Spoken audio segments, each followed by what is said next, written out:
Bonjour, il y a encore des personnes qui se joignent à nous. Bienvenue, nous allons commencer. Comme indiqué dans le chat, vous pouvez changer votre nom et indiquez-nous clairement votre nom et votre organisation et votre pays pour que nous sachions qui vous représentez. Ce serait utile de savoir d'où vous venez, que ce soit dans la région ou en dehors de la région également. Et également, vous faire savoir que nous avons l'interprétation disponible en français, l'interprétation simultanée français-anglais. Vous avez une petite map monde, un petit globe terrestre pour accéder à l'interprétation. Au fur et à mesure où les collègues se joignent, je voulais vous souhaiter la bienvenue et commencer par quelques petits commentaires d'intendance. Nous allons enregistrer cette séance et vous allez également recevoir un exemplaire de toutes les présentations et le matériel. Les liens seront partagés pendant le webinaire. Nous encourageons tous les orateurs et les panélistes à brancher leur caméra, de sorte qu'on puisse vous voir pendant que vous prenez la parole. Pour ce qui est de l'interprétation, je l'ai déjà dit, il y a une petite map monde, un petit globe terrestre. Cliquez dessus et choisissez votre langue.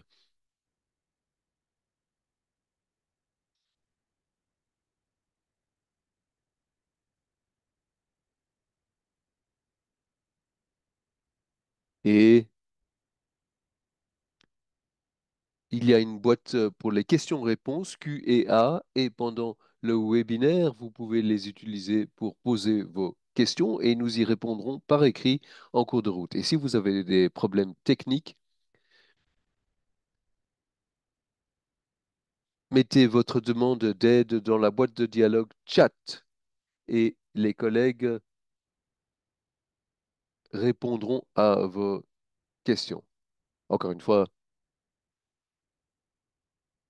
bienvenue à tous. Nous sommes pratiquement 100 en ligne et nous espérons que d'autres se joindront à nous également. Donc, bienvenue au nom des organisateurs SATP, le programme de politique de transport Global Health Initiative, l'Institut Georgetown et l'OMS. Nous sommes enchantés que vous soyez présents. Je m'appelle Binta Sako, je travaille pour le bureau régional de l'OMS pour l'Afrique et je vais animer le débat pendant cette séance et au cours de laquelle nous allons vous présenter deux rapports concernant la sécurité routière dans la région.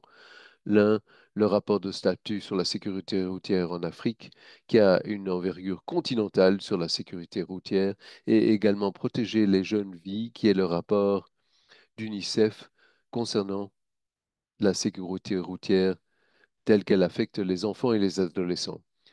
Nous aurons le webinaire est en trois sections. Tout d'abord, nous allons présenter les conclusions des deux rapports, après quoi nous aurons une conversation avec des experts sur des questions importantes concernant les conclusions du rapport. Et enfin, nous aurons une séance de questions-réponses où ces experts répondront à vos questions et nous espérons pouvoir établir un dialogue avant la fin de la réunion. Donc, je me réjouis de ce débat et comme nous l'avons déjà dit, mettez vos questions au fur et à mesure dans la boîte Q et A. Sans plus donc, et pour lancer le débat, je voudrais inviter Monsieur Mustapha Ben Mamar, responsable du programme des politiques de transport en Afrique, à prendre la parole. À vous, Mustapha. Bienvenue. Merci Binta, bienvenue à tous et merci de vous joindre au webinaire d'aujourd'hui. Comme cela a été dit, nous allons présenter deux rapports intéressants.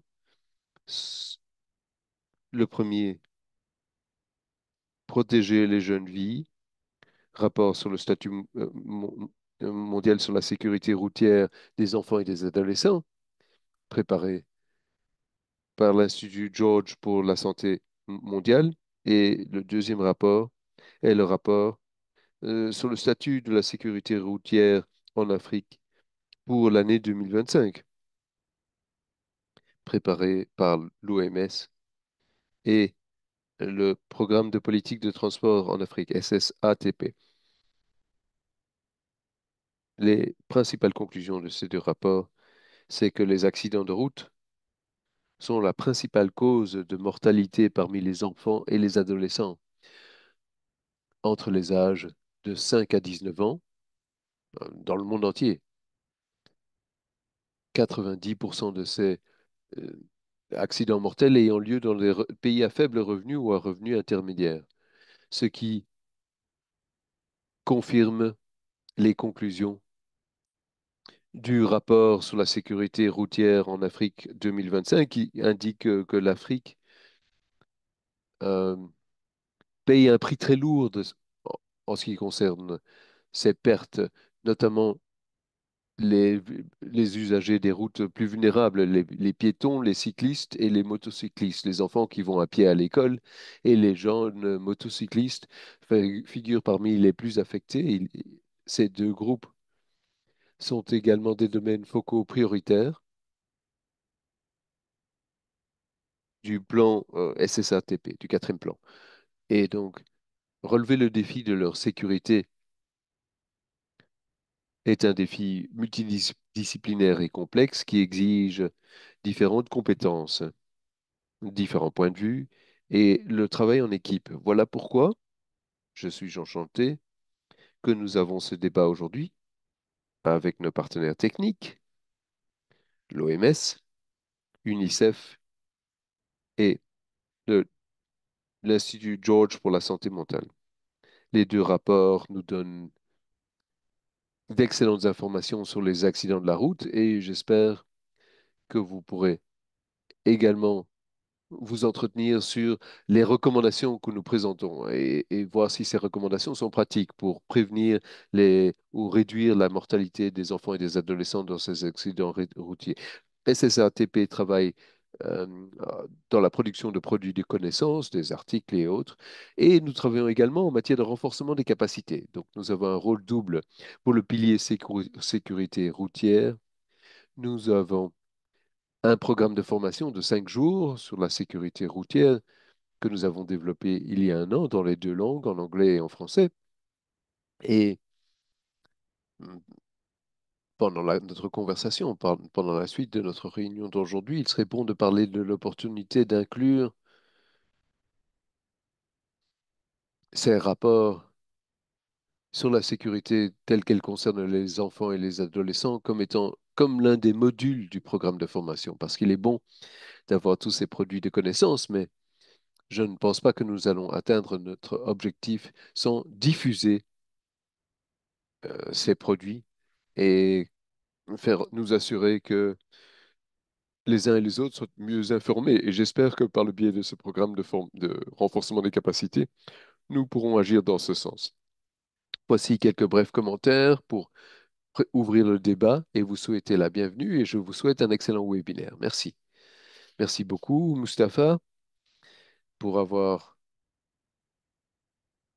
ouvert le débat et vous réfléchissez déjà à comment nous pouvons apporter des changements dans la mise en œuvre en utilisant les recommandations de ces deux rapports. Je voudrais maintenant commencer par le premier volet de notre webinaire, la présentation des deux rapports.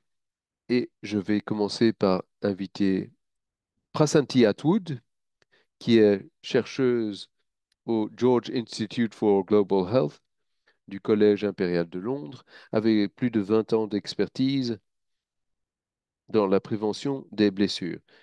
Elle a apporté un appui technique pour différents projets tels que le programme de sécurité routière et un bon nombre d'initiatives à l'échelle mondiale et en Afrique.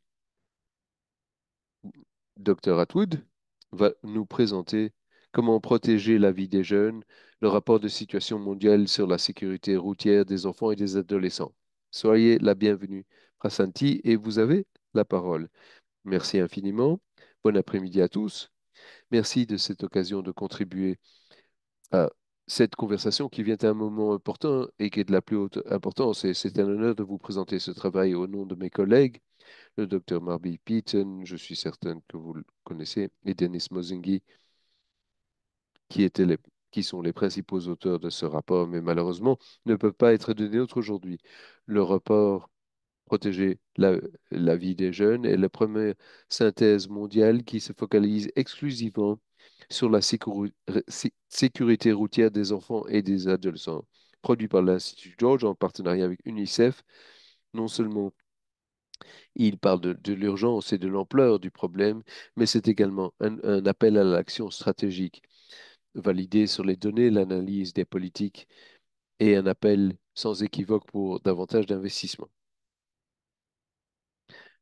Je vais commencer par vous placer le contexte large et l- ce qui sous-tend le rapport, après quoi je résumerai c- certaines des principales conclusions épidémiologiques et les conclusions en mettant l'accent sur les tendances régionales dans les géographies à haut risque et la portion finale se focalise sur l'utilité du rapport. Comment utiliser ce rapport pour avoir des décisions en matière de politique qui répondent davantage aux besoins des enfants, de meilleures stratégies d'investissement. Cette présentation cherche à tenir compte d'un point de vue mondial. Je sais qu'après cela, on parlera davantage de la région Afrique. Le rapport spécifique à la région, mon rapport est davantage d'envergure mondiale. Les accidents de route ne sont pas simplement une menace, c'est la cause principale de mortalité pour les enfants de 5 à 19 ans de par le monde. Et c'est un échec de santé publique qui est évitable et qui est tout à fait inéquitable. Et néanmoins, ces enfants et adolescents restent en périphérie dans la plupart des stratégies de sécurité routière nationaux. Leurs risques sont qualitativement différents des risques des adultes. Ils sont plus vraisemblables, il est davantage possible qu'il soit piéton, il voyage davantage, il se déplace davantage pendant les heures scolaires et il manque d'accès à des infrastructures qui les protègent. Et ce qui exacerbe cela, c'est qu'on manque de données désagrégées par l'âge et par les modes de transport, ce qui rend l'ampleur du problème invisible pour les décideurs et les responsables du plan. Et ce rapport cherche à corriger cela, protéger les jeunes. Donc, ce rapport tient compte de cette invisibilité structurelle, cette lacune de représentation des enfants et des adolescents dans le discours mondial et national sur la sécurité routière. Souvent, ce profil de risque de cette démographie, de ce groupe démographique formé par leur stade démographique, leur schéma de mobilité et le manque de pouvoir décisionnel des enfants et des adolescents n'est pas reflété dans la conception des politiques et des problèmes et des programmes. Par ailleurs, notre revue des cadres juridiques et réglementaires révèle des incohérences frappantes. Beaucoup de pays ont maintenant adopté des lois sur la circulation, mais beaucoup moins ont appliqué des mesures qui sont taillées spécifiquement à veiller à la sécurité des enfants. Et ces lacunes ne sont pas simplement une lacune technique parce qu'elles auront des conséquences mesurables et réelles sur l'une de nos populations les plus vulnérables. Et donc, cette planche illustre comment évolue le risque, les catégories de risque évoluent à travers le cours de l'enfance et de l'adolescence. Un enfant est plus à risque en tant que piéton ou passager, souvent dépend donc des adultes pour prendre les décisions et c'est aux adultes de les protéger. Alors que les adolescents sont des usagers de la route émergents, peut-être à moto ou un cycliste ou parfois un conducteur, et ils doivent comprendre ces différentes catégories d'âge et critique. Cela nous rappelle qu'une seule intervention, disons une loi sur le port du casque ou une loi sur le port de la ceinture de sécurité, ne suffit pas à travers ces catégories d'âge. Et donc, il nous faut que les interventions soient en couche et en séquence et soient adaptées à la fois au niveau développemental et à la réalité contextuelle des jeunes. Et dans le contexte de l'Afrique,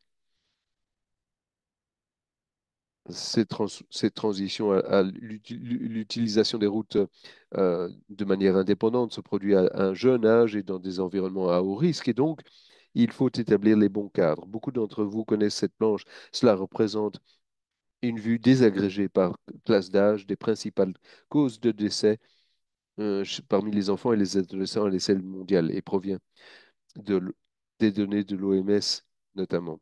Ce qui est le plus frappant ici, c'est l'émergence des blessures de route comme principale cause de décès à partir de l'âge de 10 ans et c'est persistant à travers l'adolescence.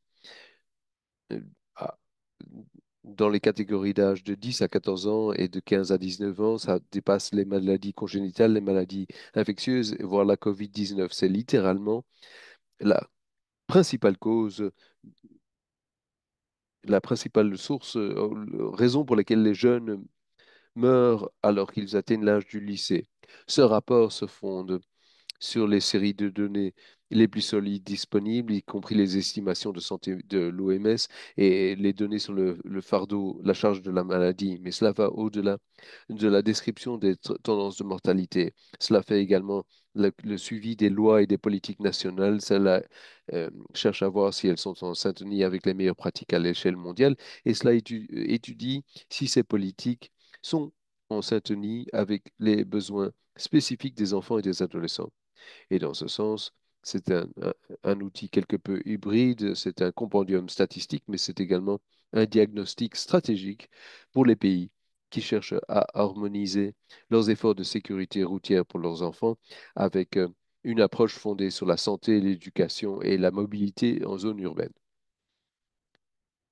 Et quelles sont les conclusions? Eh bien, le paysage de risque évolue et, non, et pas en notre faveur. D'ici à 2030, plus de 2 milliards de véhicules seront sur les routes de notre monde, 60% de la population vivant dans des villes.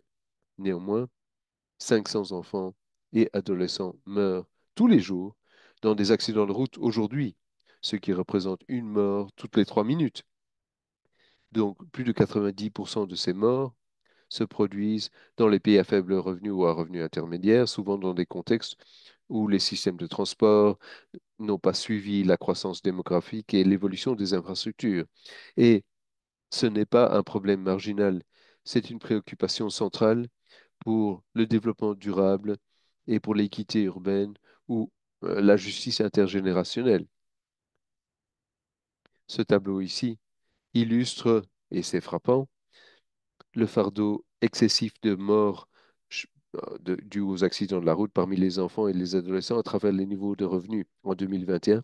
Et ces données, euh, ces données remontent à 2021. Près de 50% sont dans les pays à faible revenu et un quart sont dans les pays à faible revenu. Et ceci, malgré les faibles niveaux de véhicules à moteur, ce qui souligne que ces résultats sont poussés par des iniquités structurelles, par le manque d'infrastructures sûres et par la faible application des lois et par un manque d'accès aux soins d'urgence. Et ce qui est frappant également, c'est le contraste dans les taux de mortalité. Les enfants dans les pays à faible revenu ont un, ont un taux de mortalité de 14,3 par 100 000, soit plus de 5 fois plus que les enfants dans les pays à haut revenu, euh, mortalité due aux accidents routiers. C'est évitable et cela reflète un manque de hiérarchisation à l'échelle nationale de la sécurité routière en tant que problème de la santé des enfants ou afférente au développement. Ce deuxième tableau ventile les morts par type d'usager à travers les régions de l'UNICEF. Dans l'Afrique du Sud et de l'Est et l'Afrique occidentale et centrale, les morts des piétons dominent.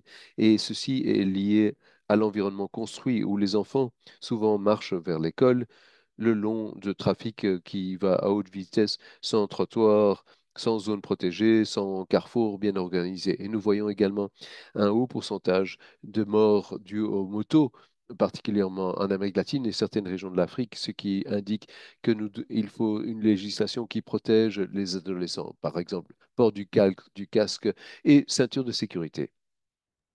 Et ce qui est essentiel ici, ce n'est pas uniquement de reconnaître qui mort, meurt, mais utiliser tout cela pour adapter les interventions. Une intervention à l'emporte-pièce ne va pas donner de bons résultats parce que vous pouvez avoir des décès à Nairobi par rapport à un décès à Manille. Ce sont des décès tout à fait différents.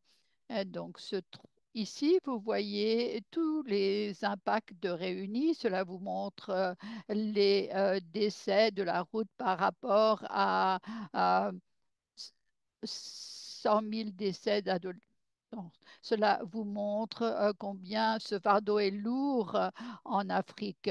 En Afrique de l'Est, vous voyez que il y a 40 décès par rapport à 100 000 personnes. Et en Afrique de l'Est également, il y a beaucoup de décès pour tous les niveaux de revenus. Donc, cela vous montre l'intersection entre l'urbanisation rapide, les systèmes de transport informel et également le manque de sécurité routière et les effets euh, de protection dans d'autres régions n'existent pas ici. Voilà donc où il faut investir davantage. Et les données de ce rapport peuvent servir comme levier pour des réformes coordonnées de politique et pour des décisions financières. Qu'est-ce qui est contenu dans ce rapport? Eh bien, ce rapport est structuré entre quatre éléments. D'abord, il parle d'une approche centrée sur les enfants. Pourquoi cela doit être incorporé dans les programmes de santé pour les enfants? Deuxièmement, il faut une estimation robuste des accidents de la route. Troisièmement, ce rapport identifie toute une série d'options de politique que les pays peuvent adapter à leur contexte, allant de la réforme législative à une infrastructure plus sûre, aux interventions au niveau de la communauté. Et finalement, cela nous permet d'avoir une idée plus claire de la situation mondiale actuelle, là où les pays ont de bons résultats, mais surtout là où il y a des lacunes qu'il faudrait traiter. Donc, il faut souligner que ce rapport ne vise pas simplement à contenir des données, mais plutôt c'est un outil pour soutenir le plaidoyer, la prise de décision politique et l'affectation des ressources. L'idée, c'est d'aider les partenaires à comparer leurs performances, identifier les lacunes politiques et voir s'ils sont en ligne avec les normes nationales. Cela permet aux usagers de prioriser les interventions basées sur les ressources et les besoins. Et donc, le fait d'avoir une base de référence, euh, cela permet de suivre les progrès réalisés au fil des années. J'ai pris un exemple ici d'une région différente de l'Indonésie où les décideurs de politique ont utilisé les cartes dans ce rapport pour souligner l'importance des castes, des lois sur les castes. Ceci a donné lieu à toutes sortes de littérature pour le plaidoyer. Et cela a atteint les décideurs et donc une nouvelle législation est présentée maintenant sur les catchs. Cela vous montre le pouvoir des données lorsque ces données sont accessibles et bien mobilisées. Dans le contexte africain, des approches semblables peuvent être utilisées pour soutenir les campagnes dans les écopes, pour promouvoir des règlements donnant plus de sécurité ou pour promouvoir des systèmes de transport plus sûrs. Pour conclure, ce rapport n'est pas simplement un catalogue de données, mais c'est un outil de transformation qui offre aux décideurs les informations nécessaires pour prendre des actions visant certains groupes de la population. Les données sont claires, les, euh, les décès de la route sont la plus grande source de décès pour les jeunes, surtout dans les pays à faible revenu. Mais nous avons des situations claires. Nous savons ce qui donne de bons résultats, des casques, des lois sur le système de retenue des enfants dans les voitures et d'autres systèmes. Donc, ce qui manque, ce ne sont pas les éléments probants, mais plutôt c'est la mise en œuvre, le financement et la priorisation politique de tout cela. Et ce rapport nous donne les outils pour passer de la tragédie à la redevabilité de la politique à des concepts en participation, à une intervention fragmentée, à des réponses beaucoup plus coordonnées. Et ce qui est important du point de vue de ce rapport, c'est du silence à la visibilité des usagers de la route les plus jeunes et les plus vulnérables. Alors que nous regardons vers 2030, faisons de la sécurité routière pour les jeunes et les adolescents le centre de notre action pour être sûr que tout cela sert à promouvoir la santé, la sécurité des enfants et le droit de grandir en toute sécurité. Merci de cette présentation très claire. Les faits, les chiffres sont vraiment troublants, surtout en sachant que jusqu'à présent, cela a été une question presque invisible. Ce rapport est davantage qu'un rapport. C'est une boîte à outils qui nous mène des données à l'action et je suis sûre que nous pourrons en parler davantage pendant la discussion. Et à nouveau, j'invite tous les participants à mettre leurs questions dans la partie questions-réponses et de partager leur expérience. Comment est-ce qu'ils ont réalisé plus de sécurité pour les enfants sur la route? Je donne maintenant la parole à Maricela. Marcela Ponce de Leon Valdez est expert en matière de transport, travaillant à SSATP. Elle a beaucoup d'expérience en Amérique latine, en Asie, et elle utilise ses connaissances et son enthousiasme pour la région africaine. Donc, Marisela, je vais vous donner la parole pour présenter le rapport de situation sur la sécurité routière en Afrique. Merci. Je tiens à confirmer que vous pouvez bien voir mon écran. Oui. Donc, nous allons maintenant passé, nous avons eu beaucoup d'informations très utiles sur ces usagers très vulnérables et maintenant nous allons regarder rapidement ce que cela représente en Afrique. Donc rapidement, parlons de ce rapport de situation sur la sécurité routière en Afrique 2025, une approche régionale collaborative entre certains de nos partenaires clés y compris l'OMS, l'Union africaine.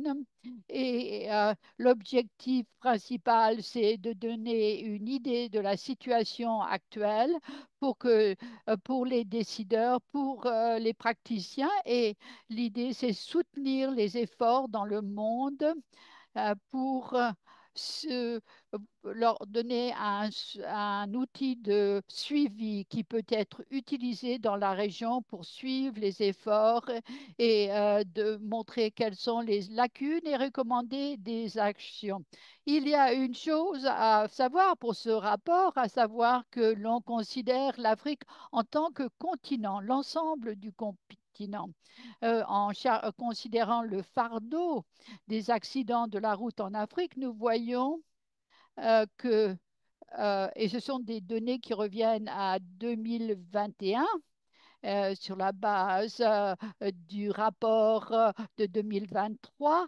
Donc, l'Afrique représente encore 24% des décès de la route et plus de 19% pour 100 000 personnes Et donc, c'est la région qui connaît le plus de décès de la route, malgré le fait que l'Afrique représente 4% des véhicules dans le monde. Cela ne veut pas dire que si vous avez moins de véhicules, vous avez plus de décès. Je tiens à le souligner. Il faudrait analyser pour voir qui meurt et comment. Ici, vous voyez un aperçu régional. Vous voyez qu'il y a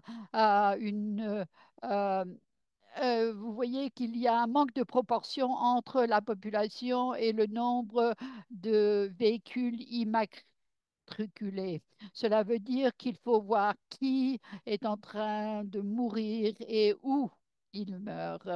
Donc, si vous considérez qui meurt, vous voyez qu'il y a qu'une grande proportion des décès sont des décès d'hommes de la population active, donc des hommes entre 18 et 59 ans. Et cela signifie est un grand problème pour la croissance économique des pays africains. Et si nous voyons plus de détails, que nous voyons que la moitié des décès se trouvent parmi les usagers les plus vulnérables. Plus de 50% de ces décès sont pour les populations les plus vulnérables, et surtout des piétons. C'est conforme à ce que Prasanti disait pendant sa présentation. Nous voyons que plus de 30% des décès sont des décès de piétons, euh, suivis par les voitures, les véhicules motorisés et ensuite les véhicules à deux roues. Euh, En considérant les tendances maintenant, vous voyez que les tendances sont à la hausse, les décès augmentent, il y a une légère diminution pendant le Covid-19. Quand nous considérons les les performances des pays, nous voyons que 22 pays ont réduit le nombre de décès sur 22 pays sur 51 pays qui ont participé. C'est une bonne nouvelle, mais ce n'est pas suffisant, bien entendu. Autre chose à considérer, puis, depuis le premier rapport en 2009, nous pouvons dire qu'il y a des lacunes persistantes entre les décès estimés et les décès déclarés. Certains pays ont pu réduire ce fossé. C'est une bonne nouvelle. Il y a eu des actions prises dans 39 pays, des engagements multisectoriels, participation, partage des données et autres. Mais nous voyons qu'il y a un gros problème euh, parce qu'il y a des définitions qui diffèrent entre les pays. Et ça, c'est un problème qui explique les lacunes entre les données estimées et déclarées.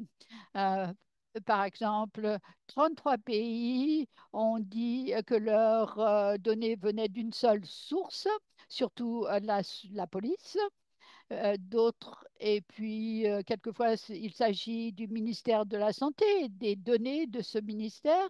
12 pays ont deux sources, y compris les départements de police et la santé, et 5 pays ont trois ou davantage de sources. Cela fait partie du problème. Donc, en considérant maintenant les piliers de la sécurité routière et les meilleures pratiques, le premier pilier, gestion de la sécurité routière, nous voyons que 49 pays ont une agence de sécurité routière, qui est une bonne nouvelle, mais en considérant les fonctions de ces entités, nous voyons qu'il y a des lacunes, lacunes qu'il faudrait combler. Et il y a à SATP, nous avons examiné ces agences de sécurité routière en Afrique et nous avons vu comment ces agences pouvaient améliorer leurs performances euh, sur la base de leurs fonctions. Mais ce que nous disons, c'est qu'il y a ces agences qui existent, mais il y a encore des lacunes à combler. En considérant la promotion de formes euh, différentes de transport, et parce que il est important de promouvoir une mobilité active et d'autres formes de transport. Et nous voyons que il y a moins d'un quart des pays qui font cette promotion euh, pour marcher. Eh bien, seulement 14 pays font de la promotion du fait d'aller à pied. Et cela revient à ce que Prasanti disait pendant sa présentation. Et quand nous considérons les routes et une mobilité plus sûre, nous voyons que seuls 4 pays ont des lois qui considèrent tous les usagers. Et dans le plan d'action 2011 à 2021, on demande d'éliminer les risques le long des routes utilisées par les écoliers. Et donc, euh, il y a beaucoup de pays qui doivent encore incorporer tout cela dans leur législation pour vraiment considérer donc la sécurité de tous les usagers et notamment celle des enfants lorsqu'ils vont en classe. Donc, les audits de sécurité routière, moins d'un tiers des pays réalisent ces audits. La plupart des pays manquent d'informations pour bien pouvoir concevoir et planifier ces audits de sécurité routière pour faire un audit de tous les usagers. Et à nouveau, quand nous disions au début de la présentation que l'Afrique représente un petit nombre de véhicules, mais il y a de plus en plus de motorisation en Afrique, avec le nombre total de véhicules qui a doublé entre 2013 et 2021, alors que le nombre de véhicules à 2 et 3 roues a triplé dans les pays où les données sont disponibles. Donc, nous pensons que ce problème va se dégrader. Et il y a également un problème dans le sens qu'il n'y a pas de restriction sur les importations des véhicules, sur l'immatriculation des véhicules et, euh, euh, et Et donc, très peu de pays ont des données cohérentes pour tous les types de euh, véhicules. Malgré cette augmentation de la motorisation, nous voyons que les lois sur l'immatriculation des véhicules ne s'appliquent pas à tous les types de véhicules et que les lois peuvent laquer ou manquer, pardon, euh, de cohérence. Il y a également il y a un manque de loi sur les assurances et sur les primes d'assurance. Donc, en Afrique, il y a des systèmes d'immatriculation faibles et des lois faibles en ce qui concerne la sécurité des véhicules. Et donc, il est difficile de mesurer ce qui se passe. Euh, et donc, nous encourageons les pays à rejoindre les conventions de l'ONU sur la sécurité routière et incorporer ces informations dans leurs propres lois. Et tout cela devrait être appliqué, bien entendu.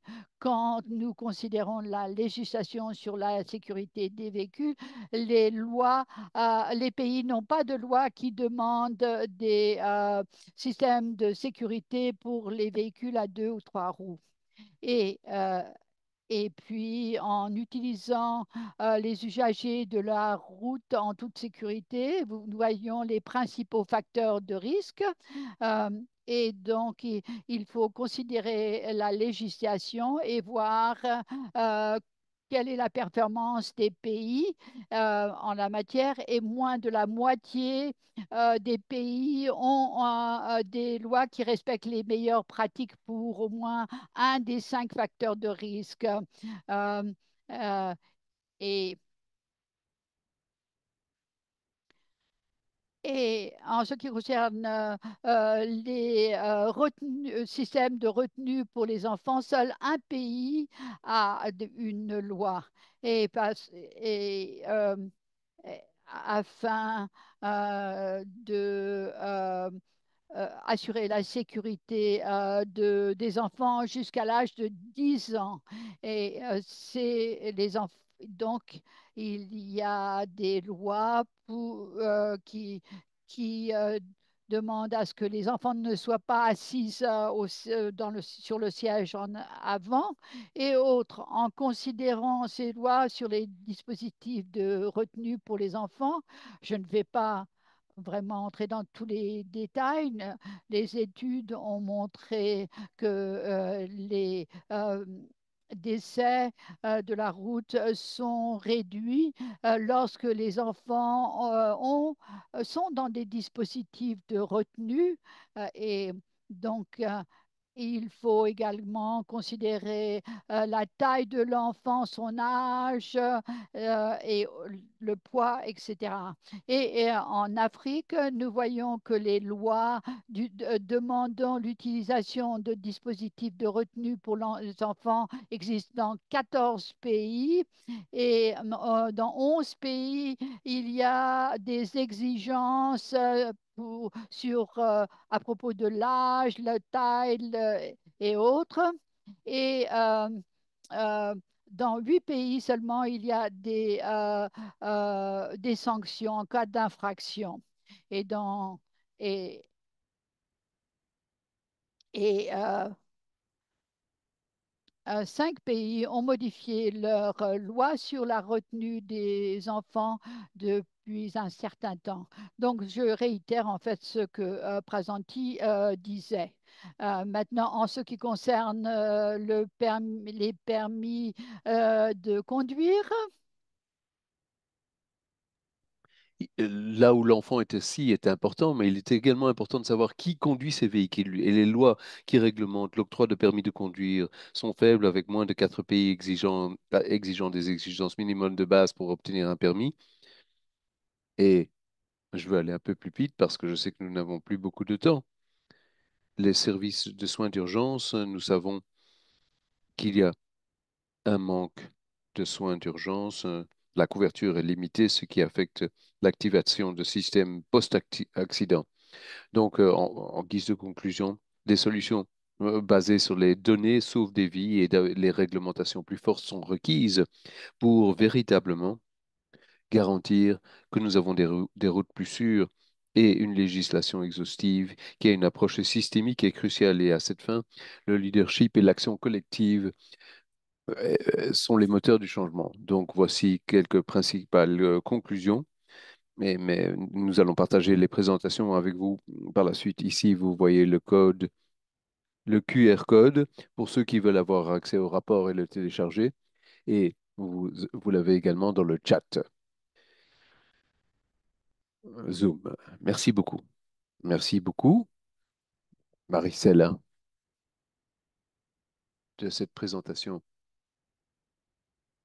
au niveau continental. Lorsqu'on produit des rapports, nous sommes un grand continent, parfois c'est subdivisé, mais ceci nous donne une vue d'ensemble du continent et les deux rapports se complètent l'un l'autre et soulignent le fait que la sécurité routière est un fardeau à l'échelle mondiale, mais représente un fardeau clair dans la région de l'Afrique et affecte les plus vulnérables, les piétons et également les enfants. Et souvent, ces enfants sont également des piétons. Cela souligne que les plus vulnérables sont encore une fois ceux qui souffrent le plus de cette situation. Donc, il c'est une excellente façon d'entrer dans le débat et de commencer à parler de comment passer à l'action sur la base de ces données et de toutes les mesures différentes, qu'il s'agisse des politiques ou de l'engagement des communautés et des jeunes et le financement. Nous allons donc parler de ceci avec un excellent panel d'experts que nous avons assemblé aujourd'hui, 100% femmes, de femmes dans notre panel. Enchanté de voir cela dans le secteur de la sécurité routière et je voudrais souhaiter la bienvenue maintenant aux membres de notre panel. Je vais rapidement vous les présenter et ensuite nous aurons une conversation. N'hésitez pas à mettre vos questions dans la boîte Q&A et nous y répondrons. Et nous aurons une séance de questions-réponses à la fin. Merci beaucoup, Chiara, Maria et Lojaina. Chiara est expert de santé publique avec beaucoup d'expérience dans le développement international en Asie, au Moyen-Orient et en Asie du Sud-Est. Et depuis 2023, elle est responsable de l'unité au bureau régional pour l'Afrique, où elle coordonne le développement des politiques régionales et des stratégies pour la prévention des blessures, mais toujours gardant à l'esprit la promotion de la santé pour les personnes handicapées. Nous allons parler de cela. Bienvenue, Chiara. Notre membre suivante, c'est Maria Segui Gomez, qui est consultante internationale sur la sécurité routière et la prévention des accidents. Et elle est derrière le rapport mondial sur la sécurité routière que l'OMS a publié depuis 1991. Elle s'attache à comprendre le poids des accidents sur la population et à identifier les facteurs de risque et de protection. Sa carrière comprend l'enseignement et la recherche aux États-Unis et en Espagne, son propre pays, où elle a occupé des rôles dans le leadership en matière de sécurité routière. J'espère que vous pourrez partager quelques-uns de vos aperçus avec nous. Et enfin, L- Lojaina Abdel Maoula, qui représente la Fondation pour la sécurité routière mondiale. Elle est également une grande athlète avec une approche interdisciplinaire pour le changement social, euh, en utilisant le plaidoyer et les arts comme outil de sensibilisation. Et je voudrais mentionner que l'une de ses réalisations récentes est un projet visant à améliorer la mobilité pour les citoyens ayant des troubles de vision, pour les citoyens malvoyants. Bienvenue à tous. Ce sera une conversation très intéressante avec vous tous. Je voudrais commencer par Maria. Vous êtes derrière le rapport de statut mondial pour la sécurité routière qui a lancé qui a encouragé la production d'autres rapports. Qu'est-ce que viennent ajouter ces deux rapports au rapport que vous aviez coordonné? Merci Binta et merci de cette invitation. Et je m'excuse, c'est la saison des allergies. Et donc, vous voyez ma situation actuelle. Eh bien, le rapport mondial est dans sa cinquième mouture et ce n'est pas un objectif en tant que tel, c'est un outil. C'est un outil pour ceux parmi nous qui nous intéressons à la sécurité routière pour avoir soit davantage de données et encourager les recherches ou des recommandations de politique ou des faits probants pour les actions. Et donc, au plus on utilise les données, au plus on analyse les données, au mieux nous allons développer les applications et, et donc nous allons utiliser toutes ces données puisque c'est un lourd effort qui implique tout le monde autour du monde. Nous estimons que pratiquement 2000 personnes ont participé d'une manière ou d'une autre à la production du rapport. Et je pense donc qu'il convient de reconnaître que c'est un effort lourd et apporter une valeur à ce travail. Et pour répondre spécifiquement à votre question, eh bien, dans le cas du rapport SSATP, je me dois de souligner que le rapport de statut mondial est une obligation pour les États membres et par conséquent, nous devons présenter un rapport sur tous les États membres et au plus, nous pouvons ventiler par région de l'OMS. Mais dans le cas du continent de l'Afrique, ceci affecte deux régions, la région Afrique et cinq pays qui sont inclus dans la région de la Méditerranée. Et donc, pour un continent qui a le privilège d'avoir une Union africaine pour régir les politiques et un continent qui a un chapitre sur la sécurité routière et un continent où tous les pays pourront se joindre à l'Observatoire africain de sécurité routière, il semblait tout à fait justifié que l'on produise un rapport spécifique pour résumer les données collectées en Afrique. Vous pouvez trouver des références à ce qui se passe en Afrique dans le rapport sur le statut mondial et chaque région a développé son propre rapport. La région Afrique 1 et la région de la Méditerranée, mais cela est distinct d'une perspective continentale. Et maintenant, vous avez un rapport unique où toutes les données sont intégrées. Vous pouvez néanmoins avoir accès aux profils pays qui sont disponibles de l'OMS et nous avons envoyé le lien aux ressources. Vous pouvez avoir accès aux données sur les pays individuels et donc vous pouvez faire davantage d'analyses. Mais vous avez également un profil continental des différents pays. Et ce rapport est un trésor parce qu'il y a l'annexe D qui indique les actions et les lacunes à cibler collectivement. Donc, en quelque sorte, nous avons vraiment su créer un document et qui est orienté sur l'action et qui pourrait aider le processus décisionnel au niveau des pays et au niveau du continent de manière beaucoup plus immédiate. Il ne faut plus d'analyse, il ne faut plus de paralyse des analyses. Non, maintenant on peut le faire. On a des recommandations concrètes. La réponse quant au rapport produit par l'UNICEF est quelque peu différente. Et Prasanti en a fait état depuis 2004, le premier rapport mondial sur la sécurité routière. On a eu cette idée que les accidents de route étaient la principale cause ou la deuxième principale cause de la mortalité chez les enfants et les adolescents. Donc, ça fait longtemps qu'on le sait et donc il était nécessaire de produire un rapport spécifique depuis plus de 20 ans sur la sécurité des enfants et des adolescents. Et je voudrais féliciter Johan d'avoir cherché à combler cette lacune. Et donc, ce rapport n'est pas spécifique à l'Afrique. Encore une fois, il doit présenter les données sous un point de vue mondial parce que l'UNICEF est une agence mondiale, mais il présente des cartes et il présente des anacides par région de l'UNICEF. Et vous pouvez obtenir des éléments tout à fait pertinents concernant le sujet d'aujourd'hui. Cela a été mentionné à plusieurs reprises déjà.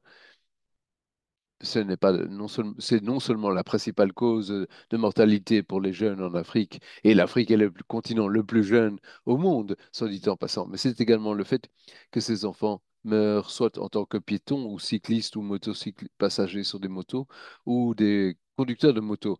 Donc ce sont des enfants qui sont tués dans des modalités de transport spécifiques et ils sont tués souvent par les voitures ou les camions, les quelques voitures et camions qui circulent. Donc, ce qui nous donne un scénario très pointu. Et vous avez ensuite un nombre d'autres conclusions qui ont été soulignées, mais j'encourage tout le public et je vous félicite pour cette excellente participation. Je vous encourage donc à lire les rapports et à extraire les informations qui sont importantes pour vous. Donc, pour conclure, ce que ces rapports nous apportent, eh bien, ils nous apportent ce que vous voulez. Si si vous avez assez d'informations, obtenez votre profil pays et obtenez les données pour faire davantage d'analyses, parce que vous pouvez même obtenir les données d'années précédentes sur le site web que nous avons, le lien que nous avons partagé avec vous. Merci, merci Maria. Et c'est vrai que ces rapports, le rapport sur le statut mondial et tous les autres rapports des différentes régions, les nombreux rapports sur l'Afrique qui ont été produits, on voit que cela provoque beaucoup de conversations et beaucoup de réflexions autour de ce que nous pouvons faire. Donc, C'est un outil important et je pense que, comme Prasati le disait, ce n'est pas uniquement un rapport, c'est un outil pour pousser à l'action. Nous allons continuer notre débat et je voudrais demander à Chiara, mais peut-être que Lojaina, vous pourrez compléter lorsque nous parlons de ne laisser aucun enfant à la traîne et de considérer le groupe les plus vulnérables. Les enfants, nous le savons, dans, dans les communautés marginalisées et les enfants qui vivent avec un handicap sont confrontés à davantage de risques sur les routes. Donc les risques pour les populations en général sont exacerbés pour tous les individus handicapés, notamment les enfants. Et sur la base des informations, quels sont les changements de politique ou les stratégies qui sont requises au niveau des pays, Chiara? Merci Binta de cette question et je suis enchanté de participer à ce panel. J'espère que vous m'entendez. Oui, nous avons toutes ces données, mais le moment est venu d'agir. Je suis enchanté que cela ait été souligné dans les présentations qu'aujourd'hui,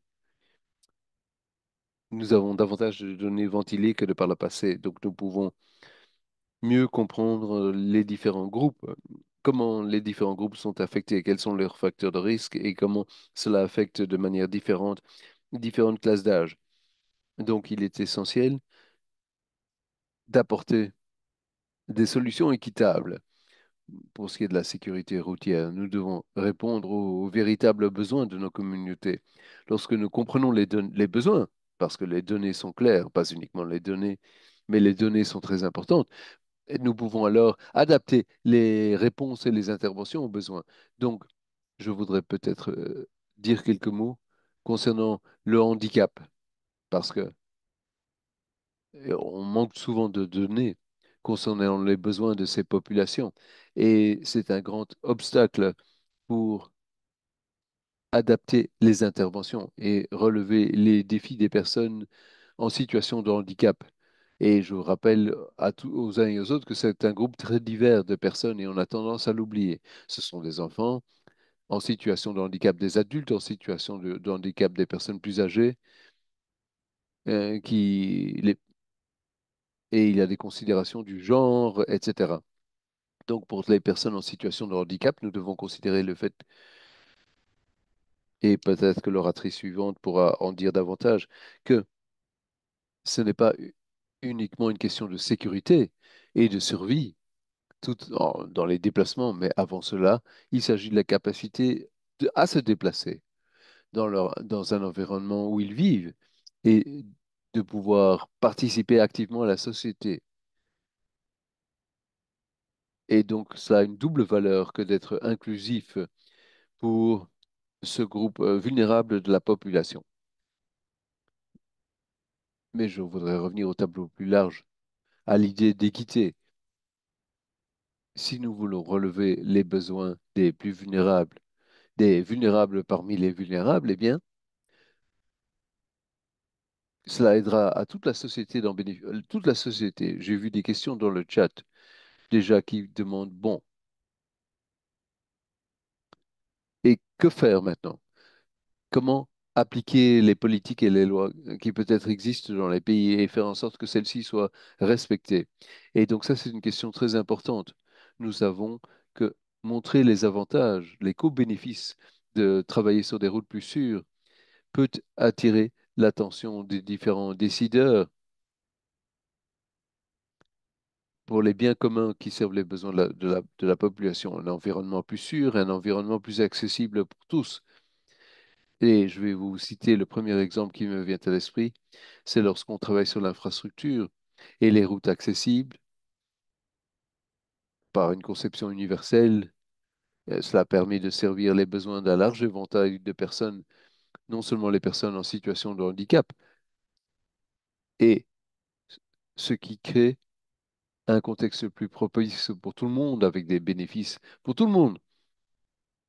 Une autre façon de permettre le changement dans le monde réel, outre au niveau des politiques, consiste à avoir une approche non seulement du sommet vers la base, mais également de la base vers le sommet. Et donc être engagé avec la communauté. Et par cela, j'entends être à l'écoute des voix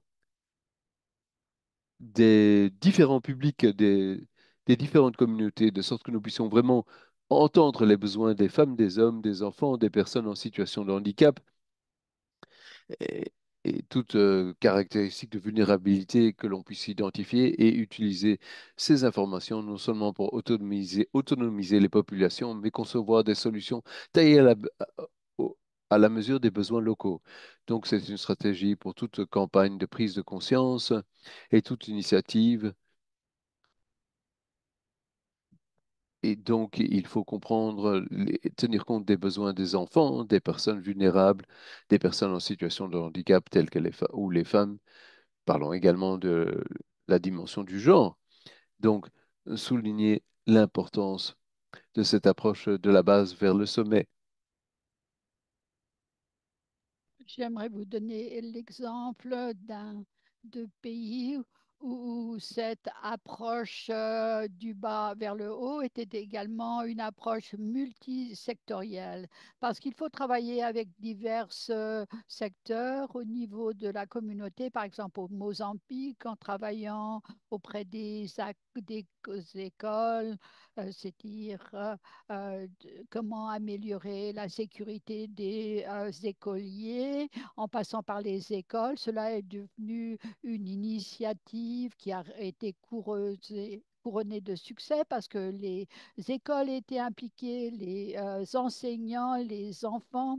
Et puis, ce projet a été reproduit au niveau national pour aider les communautés où il y avait plus de risques. Donc, ça, c'est une politique. Donc, je dirais que oui, les politiques doivent être inclusives et il faut tenir compte des données, il faut avoir des outils de suivi qui permettent de mesurer le progrès et montrer la redevabilité de chaque acteur qui est impliqué. Je vais m'arrêter ici. Merci, Tiara. Vous parlez toujours avec beaucoup de passion sur l'inclusivité, le fait de veiller à ce que nous ayons une approche du bas vers le haut. Logina, je sais que vous avez également travaillé sur l'inclusivité, mais et vous pourriez parler de votre projet brièvement, mais j'aimerais vous parler davantage de la participation, de l'engagement de la communauté. Il faut que Chiara a dit qu'il fallait que ce soit multisectoriel, mais il fallait également considérer tous les acteurs et les jeunes et les communautés jouent un rôle important. Donc peut-être que vous nous pourriez nous parler de cela. Merci de cette question et merci de ce panel qui est vraiment très intéressant. Je vais ouvrir une parenthèse parce qu'il est très important de voir combien il est important de considérer le narratif utilisé pour les jeunes. En réalité, les jeunes sont ceux qui sont le plus affectés avec un nombre estimé de euh, 180 000 décès dans le rapport. Donc, comment faire en sorte que les jeunes qui évitent ce destin, comment peuvent-ils servir de chef de file pour être source d'inspiration pour le changement?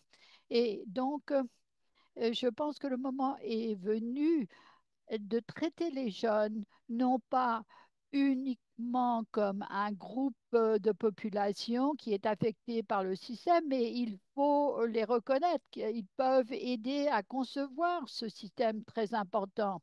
Et le moment est venu également euh, d'arrêter de dire que les jeunes sont ceux qui créent des problèmes. Il faut les gens peuvent les adultes peuvent commettre des erreurs également et la responsabilité est partagée, partagée par les jeunes, par les décideurs politiques et autres.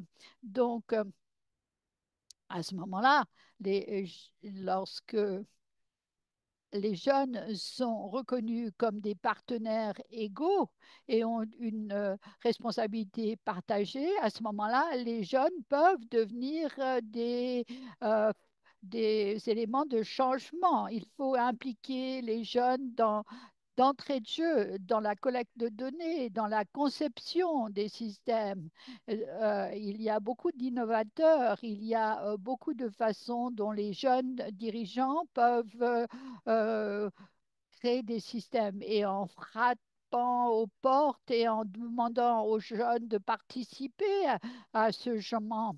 Et quand nous exprimons nos solutions et autres, cela mène un meilleur processus de mise en ordre. Par exemple, dans le rapport mondial, euh, ce rapport a été basé également sur des consultations avec la coalition de jeunes dans les pays. Et euh, on a considéré toutes les questions qui se posent dans les divers continents et le processus utilisé pour faire face à ces problèmes. Donc, ces consultations doivent toujours avoir lieu pour vous et l'implication des jeunes doit être une pratique type dans tous les efforts nationaux et internationaux. J'aimerais ajouter également que le rapport, les deux rapports présentés aujourd'hui devraient être également distribués aux jeunes, parce que quand les jeunes sont bien informés sur la lutte à laquelle nous devons participer, nous pouvons participer plus simplement. Et et à ce moment-là, nous pouvons avoir plus d'impact au niveau local. Donc, par exemple, dans notre pays, dans mon pays, ce rapport est très de grande valeur pour comprendre la réalité et pouvoir mener, transformer ceci en changement au niveau local et pouvoir avoir des approches basées sur des données solides pour trouver des solutions aux problèmes. Donc, euh, je tiens à dire que, que si le monde veut un changement durable, nous autres les jeunes, nous devons non seulement être invités, mais il faut que nous participions à construire ce monde meilleur. Merci, c'est une grande source d'inspiration et nous allons veiller à à vous inclure, vous qui représentez les jeunes, à la table. Et je pense qu'il y a des efforts maintenant pour veiller à ce que les voix des jeunes soient bien entendues. Vous êtes dynamique, vous avez une force auquel il faut faire appel pour avoir un changement.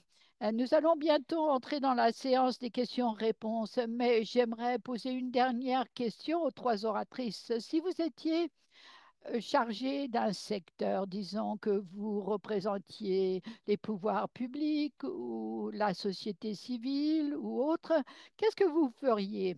Quelle serait une, mesure que vous pourriez prendre pour opérer des changements en Afrique, mais ou dans une autre région que vous connaissez mieux. Donc, quelle serait la chose à faire dans deux phrases, Logina? Peut-être que pour moi, je verrais à impliquer les jeunes dans la conception structurelle et dans l'application des lois. Et je pourrais ajouter, c'est l'éducation. C'est que lorsque la communauté est bien informée sur l'impact que la communauté peut avoir, à ce moment-là, on peut tout changer. Merci. Chiara.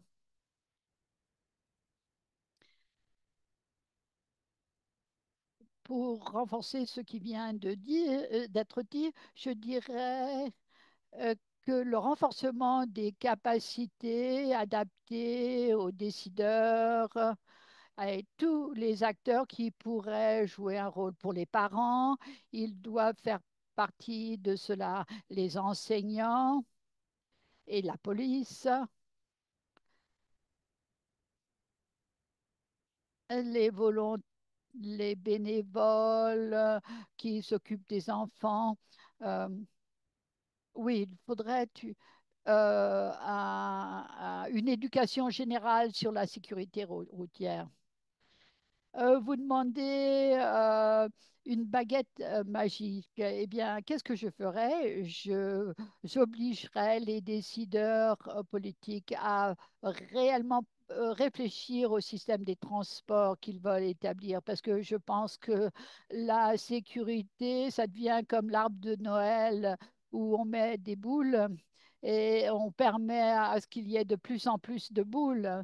Donc, les transports doivent tout dire à tout le monde tout le temps et il y a des clashs. Donc, il faut voir quel est le système de transport qu'on veut construire dans un pays de tous les points de vue. Et à ce moment-là, veiller à ce que nous développons, eh bien, est développé en tenant compte de la sécurité, non pas en ajoutant cela à la fin. Voilà donc la baguette magique que je souhaiterais voir dans la réalité. Oui, une démarche basée sur le système, le fait de réfléchir de façon globale. Merci de vos euh, euh, idées. Nous allons entrer dans la période questions-réponses. Nous avons des questions que l'on va vous poser. Je viens à la première question sur le chat. En ce qui concerne les casques non standards, ils présentent des risques à beaucoup d'usagers. En Afrique, nous voulons voir comment procéder à l'avenir. J'aimerais vous donner la parole, Maria, sur les casques. C'est un gros problème, mais je vais parler de deux problèmes. Les casques pour les adultes et les casques pour les enfants, parce que tout dans cette question portait sur les casques pour les adultes, mais nous savons comment faire produire un casque qui est sûr pour un adulte, qui est plus léger, qui est respirable pour tous les climats. Mais il y a une chose qui manque sur le continent, c'est l'adoption d'une la norme de l'UNES pour les casques. Et ce que j'ai appris au cours des 2 dernières années, qu'au moins deux pays africains lancent leur propre installation de tests pour en fait établir un marché dans le continent pour les casques, pour ne pas avoir à compter sur d'autres en ce qui concerne les normes et la qualité de ces casques. Très rapidement, les casques pour enfants. Eh bien, c'est vraiment la grosse question aujourd'hui parce qu'il y a des problèmes en ce qui concerne les enfants transportés sur les mobylettes, les motos. Mais il ne faut pas arriver à précipiter parce que, comme l'a dit Mustapha, nous avons besoin de recherche pour montrer quel type de casque est le meilleur pour les enfants de diverses tailles, de diverses propositions et divers âges. Donc, un casque qui marche pour un adulte ne va pas nécessairement marcher pour un enfant. Donc, il faut avoir plus de règlements. Il faut faire de la recherche. Et, euh, et ça, peut-être que la communauté de recherche en Afrique pourrait mener cette recherche en ligne avec des chercheurs dans d'autres continents qui ont plus d'expérience et faire le travail de base pour déterminer si c'est une bonne possibilité, si c'est un bon casque ou non. Donc, Oui, nous pourrions, je suis passionnée, mais nous pourrions commettre des erreurs si nous donnons des conseils pour les mauvais instruments. Merci. Je pense que l'on pourrait également partager avec les participants des outils mis au point par l'OMS sur les castes, la sécurité des motos et autres. Nous avons beaucoup de directives, peut-être plus que nécessaire, mais nous avons beaucoup de recommandations en la matière. J'ai ici une autre question. Comment dans un pays qui est très pauvre, comment veiller à ce que la loi soit bien appliquée en ce qui concerne les systèmes de retenue des enfants et dans les autobus scolaires. Euh, donc, comment veiller à l'application de cela? Est-ce que la responsabilité n'incombe pas aux parents? Donc ça, c'est vraiment une question tendancieuse. Y a-t-il quelqu'un souhaitant répondre à tout cela? Comment euh, faire appliquer cela dans un contexte où on manque de ressources? Chiara, oui, le principe ici est toujours de travailler dans l'ensemble du système. On ne peut pas avoir de changement à moins de travailler dans l'ensemble du système. Cela signifie que nous devons faire en sorte que les décideurs, euh, les hommes politiques soient responsables et que les membres de la police soient impliqués. Nous devons avoir plus de sensibilisation. Il faut changer les attitudes, les comportements des familles. Donc, on peut avoir des approches scientifiques pour essayer de changer le comportement, mais ce n'est pas tout. Il faut travailler dans le système, il faut voir, être sûr que le système soit bien redevable si l'on veut avoir un changement à tous les niveaux. Cela peut prendre du temps, mais en fait, lorsque il y a une approche cohérente, qui implique tout l'ensemble de la société, tout le système, ce changement peut devenir plus rapide. Nous avons des exemples de pays en Afrique où cela a été efficace. Merci. Si vous considérez euh, la la, les questions-réponses, vous verrez que certaines questions ont déjà obtenu des réponses.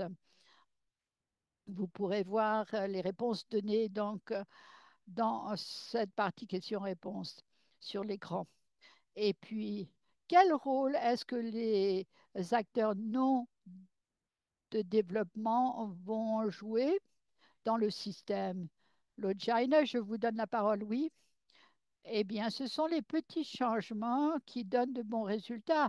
Ce ne sont pas toujours le gouvernement qui doit faire ce travail. Nous faisons partie des communautés et nous pouvons avoir des petites interventions dans notre société. Et cela peut avoir un impact plus grand. Euh, donc, pour avoir un changement réel de la société dans son ensemble, chaque personne peut apporter, peut changer toute seule. Et en impliquant les, les jeunes et en impliquant tout le monde dans ce processus de changement, en les consultant, parce qu'ils connaissent la ville, ils connaissent les dangers qui existent dans la ville. Ils peuvent parler des problèmes qu'ils ont dans la communauté et ainsi ils peuvent donner plus de contexte à une campagne. Euh, et cela, à ce moment-là, peut mener à un changement réel et un processus de mise en œuvre bien efficace de la part de tous les segments de la société. Je vous remercie, China, de ce point de vue. Il y a des questions très intéressantes, beaucoup sur la sécurité pour les conducteurs de moto. C'est une menace croissante pour les jeunes, parce que beaucoup de motos sont conduites par des jeunes hommes. Nous avons également des questions qui concernent le financement, et c'est une question de Sydney. Est-ce que le financement continuera d'être un obstacle pour les projets qui cherchent à gérer les incidents fataux dans le planning mondial? C'est vraiment un appel pour que l'on investisse là où c'est requis et ne pas percevoir cela comme une dépense. C'est un élément crucial, particulièrement pour la région Afrique, où les lacunes de financement sont manifestes. Est-ce que vous avez, Maria, quelque chose à contribuer? Et est-ce que vous voudriez peut-être comparer à d'autres régions que vous connaissez? Peut-être que nous pourrions également faire intervenir Marie-Cella pour ce qui est du financement. Comment assurer des sources de financement durables? À vous, Maria. Bien, il y a plusieurs choses. Si nous voulons reformuler le transport avec sérieux et nous voulons être sérieux, alors le financement peut exister. Il y a des millions de dollars qui pourraient être disponibles, qui sont dépensés au quotidien pour créer des systèmes de transport. Mais le problème, c'est qu'on les utilise soit en oubliant d'intégrer la sécurité, ou alors on développe les mauvais systèmes de transport. Et donc, lorsque j'entends que l'on dit qu'il n'y a pas assez de fonds, je dis, c'est pas vrai. Il y a beaucoup d'argent qui est consacré avec intention au système de transport, mais qui est dépensé dans des modalités de transport qui ne protègent pas les usagers. Il est important d'éliminer la sécurité des routes des actions caritatives et au contraire, elle doit figurer au cœur de nos euh, processus décisionnels, qu'il s'agisse du développement, et c'est là où des entités telles que la Banque mondiale, SSATP et les autres sources de financement ont leur mot à dire. Je laisserai Maricela ou Mustapha commenter, mais on peut également parler des entreprises. Il ne faut pas oublier que, que, que notre mobilité découle euh, d'actions, de transactions. Je vais, qui financière, j'amène mes bananes au marché, je vais au travail pour gagner de l'argent, je produis je transporte des choses pour produire des marchandises. Et donc, nous devons garantir que les transactions commerciales tiennent compte du coût du transport. Et la deuxième source d'argent, ce sont les entreprises qui restructurent avec quelle fréquence et comment ils déplacent leurs marchandises et les individus. Et il convient d'incorporer les pratiques sûres dans les stratégies de mobilité. Et dans ce sens, je suis enchanté de vous dire qu'il y a au moins deux initiatives qui essayent de relever le défi. Notre empreinte carbone, plutôt que une empreinte environnementale, pourquoi ne pas développer ou diffuser ce concept d'une empreinte basée sur la sécurité? Ce serait bon si le prochain meuble que vous achetez du producteur suédois que nous connaissons tous nous dise, personne n'a été tué dans la production et le transport de tous les matériaux qui ont été utilisés. Et je soulève cet exemple parce que cette société, en fait, a une initiative pilote autour de ce concept. Et je pense donc que c'est un très bon exemple. Et donc, si nous tirons parti des fonds pour le développement des systèmes de transport et nous restructurons, nous réalignons l'économie du transport des marchandises et des personnes, eh bien, nous aurons éliminé une bonne partie du problème. Et ce n'est plus et indiquer que ce n'est pas une question caritative, c'est une question de structure. Oui, merci. Cela nous pousse à une nouvelle réflexion. Nous devons vraiment changer d'état d'esprit. Marie-Cella, vouliez-vous intervenir et ajouter quelque chose sur le financement? qui est souvent un écueil. Je pense que Maria a fort bien résumé la situation, mais je voulais ajouter qu'une façon importante de procéder, c'est lorsque les pays ont des législations, des lois qui exigent des audits de la sécurité routière, des évaluations de la sécurité routière, lorsqu'elles focalisent leurs investissements sur la base non pas de décisions aléatoires, mais basées sur des questions liées à la sécurité routière. Lorsque ce type de lois et de normes sont mises en place, alors peu importe qui finance cette infrastructure, il devrait y avoir cette exigence minimum mise en place. Il faut qu'il y ait des normes minimums qui soient considérées. Et il s'agit également de considérer la sécurité de tous les usagers de la route et pas uniquement des véhicules motorisés. Donc, dès que les pays ont ces exigences minimum, des normes en quelque sorte, ce serait plus facile également de d'assurer le financement. Parce que, comme Maria le dit, le financement existe. C'est simplement une question de considérer comment nous utilisons ce financement. Merci beaucoup. Bien, nous en venons à la fin de cette séance. Merci de vos aperçus très intéressants. Nous avons eu un débat riche et j'espère qu'il a été intéressant pour ceux qui se joignent à nous aujourd'hui. Et vous pouvez communiquer avec nous. Vous avez nos informations de contact pour continuer le débat également, parce que nous sommes là à l'appui des pays. C'est notre rôle. Merci beaucoup aux membres du panel. Et je vais à présent inviter Johan Vincenten, responsable pour la prévention des blessures non intentionnelles pour les enfants et les adolescents d'UNICEF, qui va clore la réunion et faire les commentaires de clôture, les étapes futures pour notre webinaire. Et merci de tout ce que vous avez fait pour ce rapport au nom de l'OMS et des différents partenaires.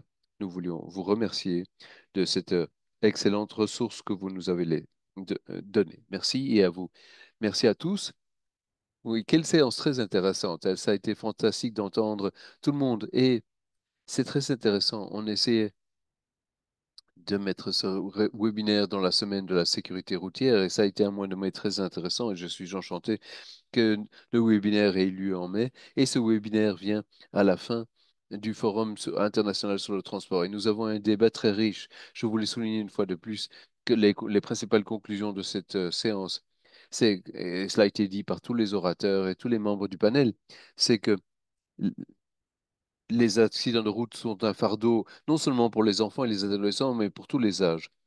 Et les données sont de la plus haute importance. Elles représentent le pouvoir. Nous devons utiliser ces données pour pouvoir voir mise en pratique les choses pour réduire les effets dévastateurs provoqués par les accidents de la route.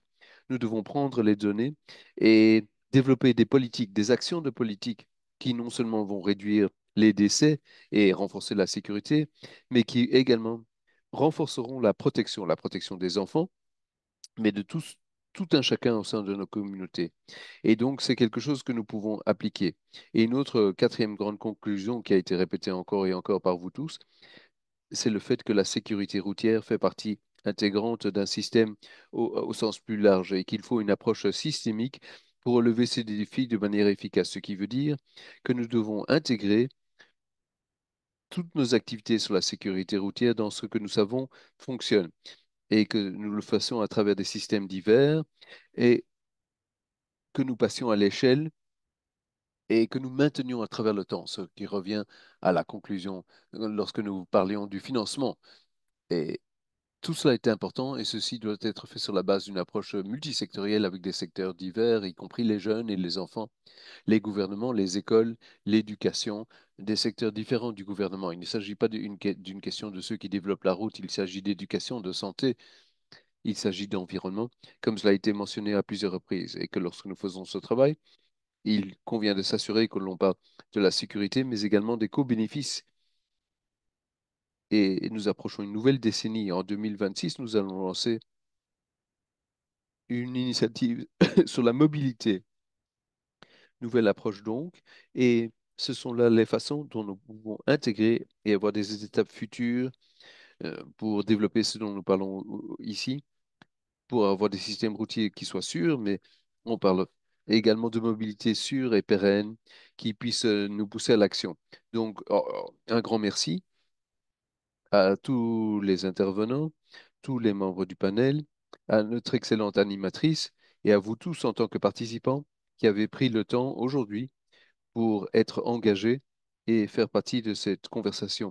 Et il s'agit d'agir à l'avenir parce que nous tous, nous saurons faire progresser, défendre la sécurité routière. Soyez actifs, défendez les intérêts, continuez de faire cet excellent travail et partagez cette information, partagez les données et utilisez les dossiers qui ont été présentés dans le chat et auxquels vous avez accès et partagez-les au-delà de vos équipes, mais dans un réseau plus large pour que cette information soit disséminée. Je vous remercie au nom d'UNICEF et de tous les partenaires de ce webinaire qui ont aidé à organiser cet événement: OMS, SSATP, l'Institut George pour la santé mentale et au nom de l'UNICEF. Merci infiniment.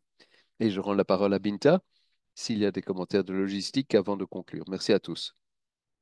Merci, merci beaucoup, Johan, de ces mots qui nous inspirent et qui nous mènent vers les étapes futures. Merci à tout un chacun, nos interprètes, les participants, et nous allons partager les enregistrements et les présentations avec vous. Et nos informations de contact se trouvent également dans le chat et vous les recevrez alors que nous partageons toutes ces différentes informations. Au revoir à tous.